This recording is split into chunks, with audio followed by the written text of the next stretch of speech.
ইরানের পরমাণু কর্মসূচি এবং আঞ্চলিক অস্থিরতা নিরসনে জেনেভা বৈঠকের আগে তেহরানের উপর চাপ বাড়ালো জার্মানি।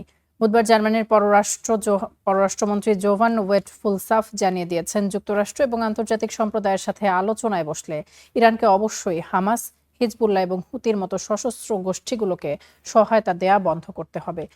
বেলজিয়ামের পররাষ্ট্রমন্ত্রীর সাথে এক যৌথ সংবাদ সম্মেলনে জার্মানির পররাষ্ট্রমন্ত্রী জোহান ওয়েটফুল সশস্ত্র গোষ্ঠীগুলোকে সমর্থন বন্ধে ইরানকে যুক্তরাষ্ট্রের সাথে আলোচনায় প্রতিশ্রুতিবদ্ধ হতে বলেন। তবে এই চাপের মুখেই ইরানের প্রেসিডেন্ট মাসুদ পেজেশকিয়ান আসন্ন তৃতীয় দফার বৈঠক নিয়ে আশাবাদ ব্যক্ত করেছেন।